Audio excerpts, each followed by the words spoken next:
C'est l'une des plus vieilles villes des Pays-Bas. Dordrecht est célèbre pour ses canaux paisibles, son port de plaisance et sa réserve naturelle.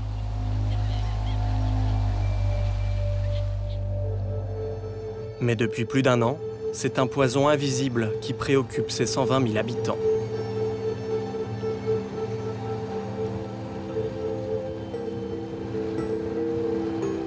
Cette usine a été créée par l'un des plus importants groupes industriels de chimie, l'américain DuPont de Nemours. Depuis 50 ans, se fabrique ici un produit révolutionnaire, le téflon. Ce matériau anti-adhésif se retrouve notamment dans les poêles à frire. Mais pour le fabriquer, ce monstre d'acier rejette dans la nature des substances hautement toxiques.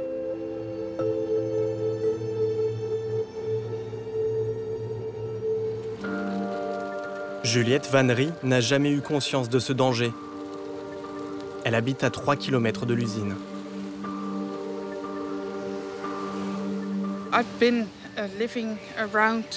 Ça fait 20 ans que je vis dans ce quartier.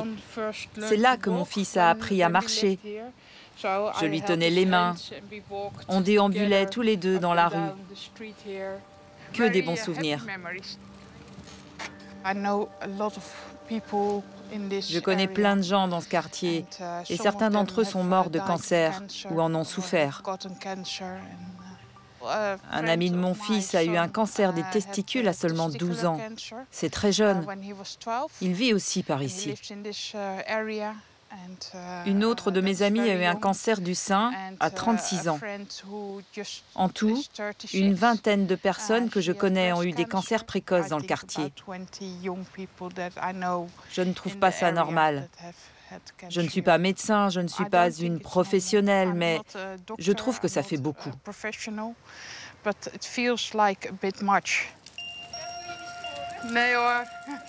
Juliette Vannery a eu un cancer de l'utérus à seulement 32 ans. Ses deux fils, Vika, 19 ans, et Joshua, 17, sont tous les deux autistes. Vika a le syndrome d'Asperger et Joshua quelque chose appelé trouble envahissant du développement. Joshua ne vit pas ici. Il a besoin d'une aide spécialisée. Vika a longtemps eu besoin d'aide, mais il travaille maintenant. Il s'en sort bien. On est obligé de se demander, est-ce que l'usine a quelque chose à voir avec ça? Ils ont vécu toute leur vie près de l'usine et ça a pu les affecter.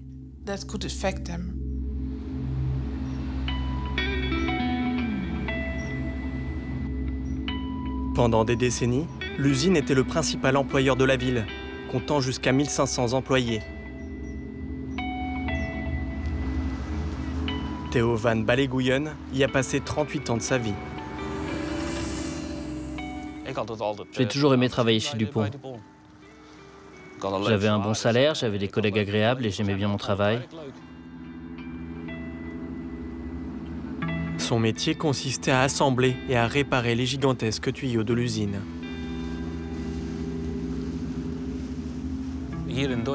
Ici, à Dordrecht, on ne fait que fabriquer le téflon. Il est envoyé ensuite chez les clients. Eux fabriquent des casseroles en téflon, des pièces de voiture en téflon. Tout produit qui a besoin de téflon vient d'ici. Pour fabriquer le téflon, DuPont utilise un composant chimique inventé par ses ingénieurs, le C8. C'est cette molécule qui est toxique pour l'organisme. Theo van Ballegooien souffre d'une maladie auto-immune. Depuis 25 ans, elle attaque son cerveau et sa moelle épinière. Avec sa femme Jenny, il arpente les hôpitaux. Les médecins n'arrivent toujours pas à diagnostiquer sa pathologie. Ses analyses médicales s'entassent dans cette boîte.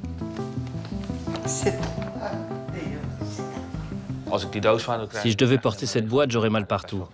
Je n'arrive plus à porter des choses lourdes. Mon système nerveux s'est détérioré. J'ai de plus en plus de mal à marcher. Toute la partie gauche de mon corps va bientôt cesser de fonctionner. Je suis physiquement incapable de faire quoi que ce soit. Par exemple, aujourd'hui, votre caméra m'épuise. Ça me fait beaucoup de mal. Et ça me rend très triste. Mais bon, je continue à me battre. Mais je suis très en colère. Très déçue aussi. Nous avons une petite fille de 14 mois. Théo l'adore, mais il n'ose pas la porter. Parce qu'il a peur que ses jambes lâchent. Ça me fait beaucoup de mal. Selon les médecins, mes maladies peuvent être liées au C8.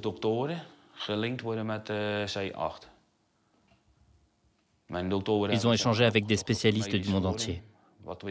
Pour eux, les maladies auto-immunes seraient causées par ce produit chimique. Durant sa carrière, Theo van Balegouyen a été victime de crises brutales. Un mal étrange que les ouvriers de Dupont surnommaient la grippe du téflon. C'est ce que nous confirme un autre employé à la retraite. Jan Boer a manipulé le C8 tous les jours pendant 33 ans. Il souffre de graves dysfonctionnements aux reins et d'un cancer de l'œsophage.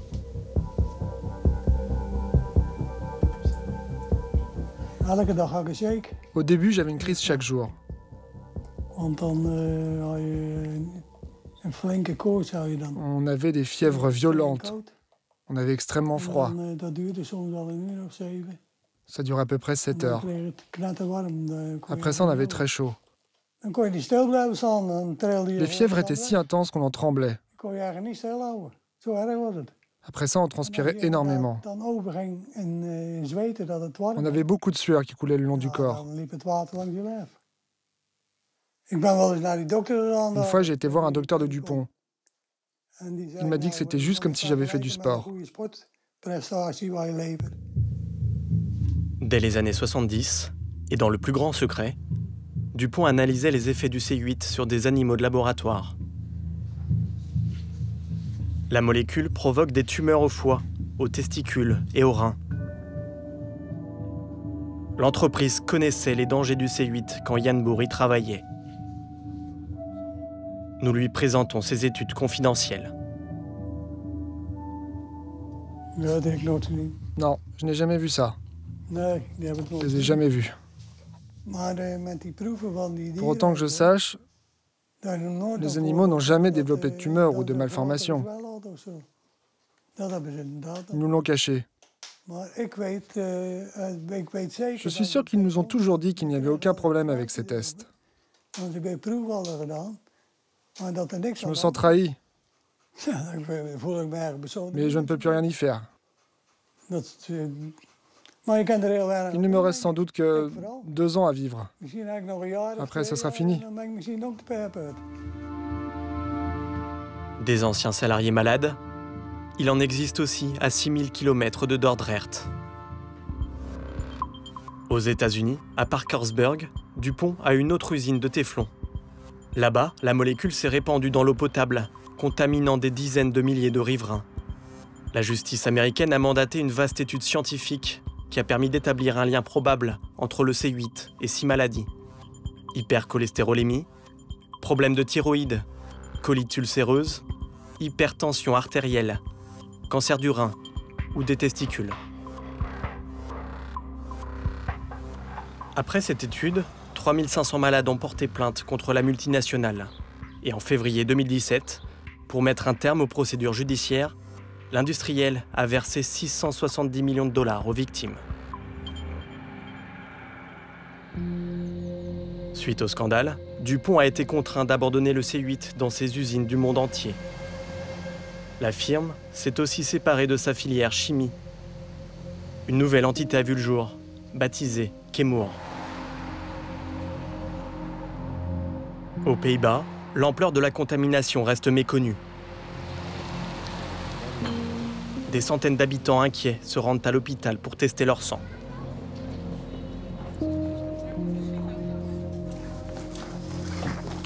Bonjour Juliette, bienvenue.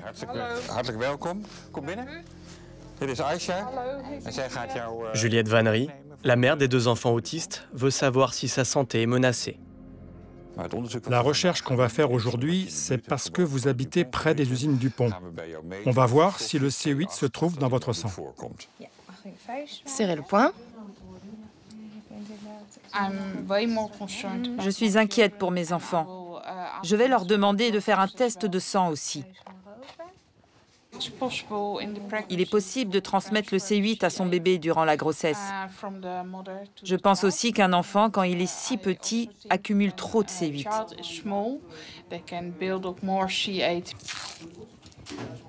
C'est fini. Merci beaucoup. L'analyse révélera que le sang de Juliette contient un faible taux de C8, considéré comme sans danger.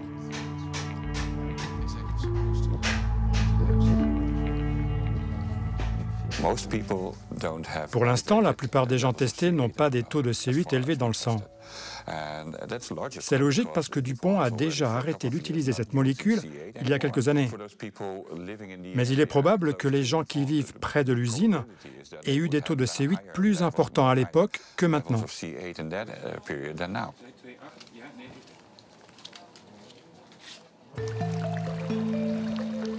Le C8 s'élimine du corps humain en quelques années. Mais la molécule reste présente dans la nature.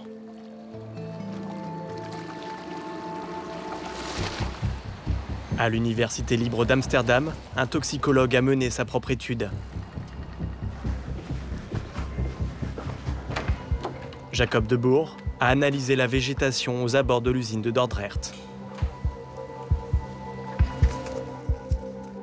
Dans une zone d'environ 3 km, vous pouvez clairement voir que cette molécule est présente, apparemment parce qu'elle a été rejetée par les cheminées. On peut envisager que soit les feuilles l'ont absorbée directement, soit la contamination s'est faite par le sol. Cela montre que la molécule est très persistante.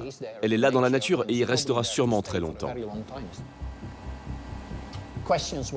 On me demande souvent si les gens ont des jardins, peuvent-ils manger ce qui y pousse? Je recommande de ne pas le faire avant que ces fruits et légumes ne soient analysés. Pendant des décennies, Dupont a rejeté en toute légalité ses déchets en les brûlant, en les enfouissant ou en les déversant dans la rivière. L'eau, l'air, le sol, le C8 s'est répandu partout.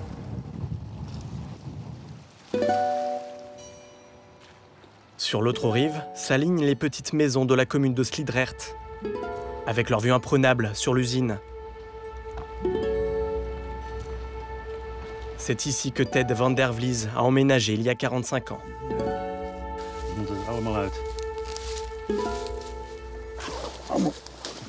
Que des mauvaises herbes. Ça, c'est de la mûre sauvage. Faut l'enlever. J'ai un très joli jardin. J'y passe en moyenne 6 à 7 heures par jour.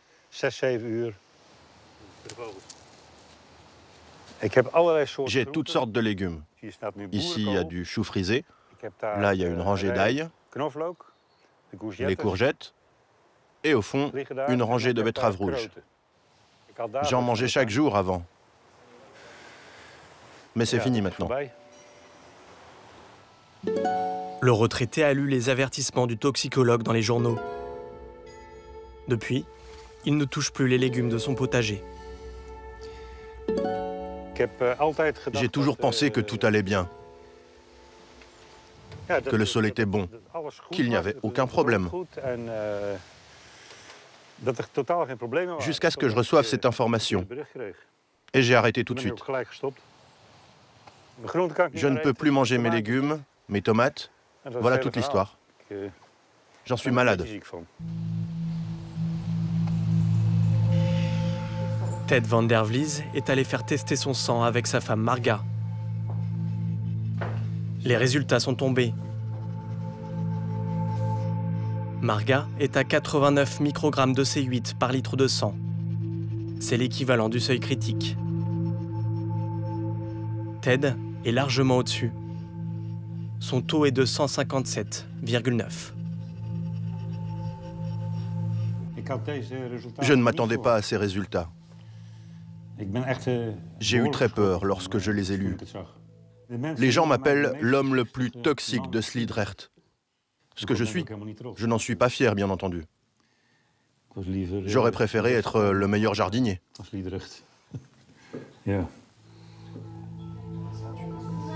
La famille Van der Vlies est touchée par plusieurs maladies.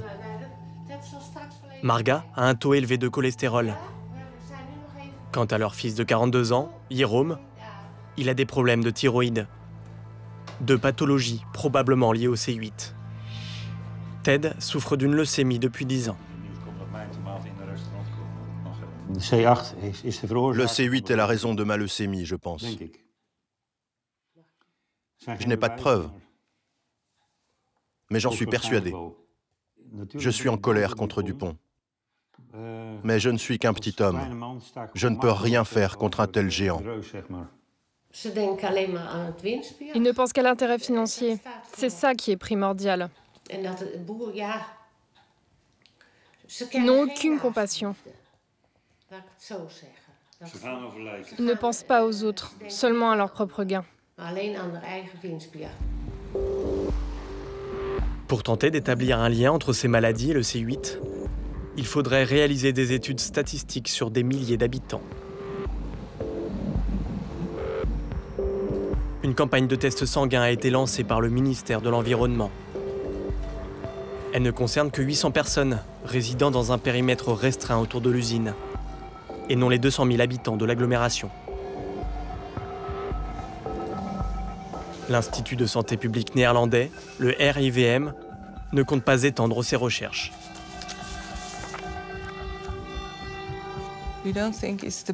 Nous ne pensons pas qu'une telle étude est la meilleure façon de dépenser l'argent public.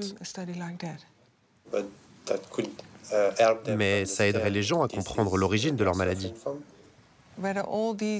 Il est très difficile de dire si toutes ces histoires tragiques de personnes souffrant de cancer sont liées à une exposition au C8. Quand vous avez du cholestérol, par exemple, il y a d'autres explications possibles.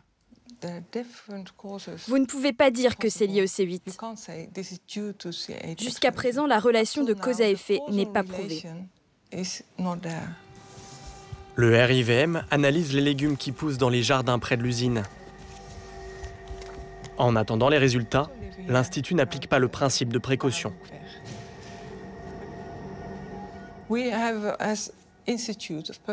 En tant qu'institut de santé publique, si nous conseillons de ne pas manger ces légumes, cela voudrait dire qu'ils sont dangereux.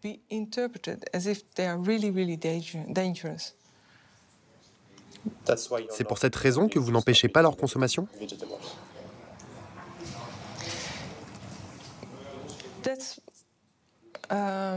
Parce qu'il n'y a pas encore de raison de donner ce conseil. Le RIVM n'est pas venu contrôler le jardin de Ted Van der Vlies. Bonjour. Bonjour. Bonjour. Vous venez cueillir des pommes? Oui, on vient chercher des belles pommes. Les pommes que tu ne manges plus toi-même. Sira Minetti et Robis Koopmans sont des citoyens militants. Ils préparent une action contre les responsables de l'usine. Vas-y, remplis bien le panier. Regardez. Elles sont toutes sales. C'est de la pollution des environs, la pollution de Dupont. Tout est dégueulasse, regardez. La pomme est un beau symbole. C'est comme dans les contes de fées, la pomme empoisonnée. On a tous besoin de nourriture pour vivre et le plus sain, c'est de la faire pousser dans son jardin. Si on ne peut pas manger ses propres légumes, c'est vraiment terrible. Ces pommes vont devenir l'emblème de leur manifestation prévue le lendemain, à 50 km de là. Au revoir. Merci beaucoup. La Haye, capitale politique des Pays-Bas. C'est ici que le conseil régional organise une conférence sur la pollution du téflon. Pour la première fois, face à face, des élus locaux, des experts et les dirigeants de l'usine. Même le responsable Europe de la firme a fait le déplacement. C'est le numéro 2 de l'usine, Mark Reimers, qui prend la parole. Bonjour mesdames et messieurs. Le public n'est pas autorisé à lui poser des questions. Aujourd'hui, nous participons et contribuons activement au dialogue. Nous travaillons dans le respect des normes de sécurité et d'environnement. Nous sommes continuellement mobilisés à améliorer notre empreinte environnementale. La santé de nos riverains et de nos collaborateurs est au-dessus de tout, finalement parce que cela concerne l'homme et la nature. Merci beaucoup.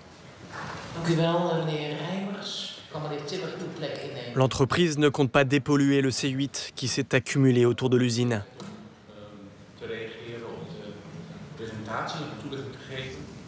Et pas un mot ne sera prononcé pour les victimes.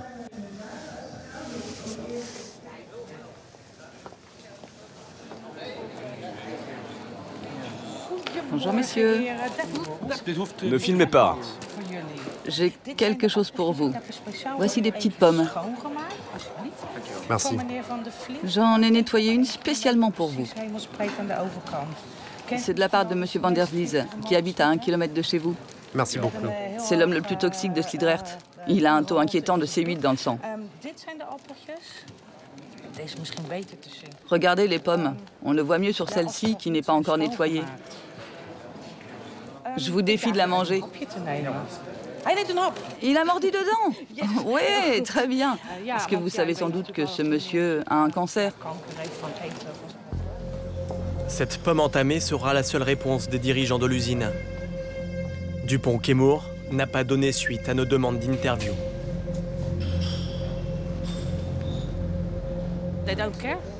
Ils n'ont aucune considération pour nous. Si c'était le cas, ils fermeraient l'usine. Je ne sais pas comment ces gens arrivent à vivre. Je ne sais même pas comment ils arrivent à dormir.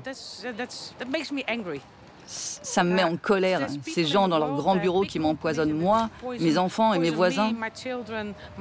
Ils empoisonnent les gens. Ce sont des criminels. À Dordrecht, des centaines d'habitants étudient la possibilité de poursuivre Dupont-Quémour en justice. Aux États-Unis, les victimes ont lutté pendant 15 ans avant d'être indemnisées par la multinationale. Le scandale néerlandais du téflon n'en est qu'à ses prémices.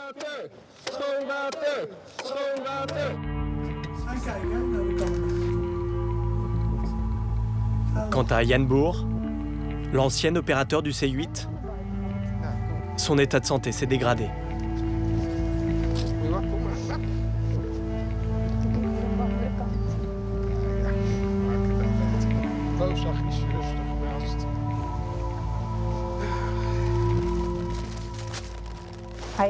Mon père est tombé très malade. Il avait des problèmes cardiaques, des problèmes aux reins. Tous les ans, il y avait quelque chose de nouveau. Et finalement, il est mort d'un cancer de l'œsophage et de l'estomac.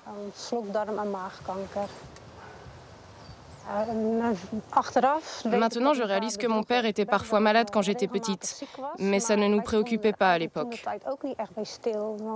Je n'ai jamais su, ni cru, que le travail de mon père était si dangereux. Pour notre père, Dupont représentait tout. Je peux le dire, c'était toute sa vie.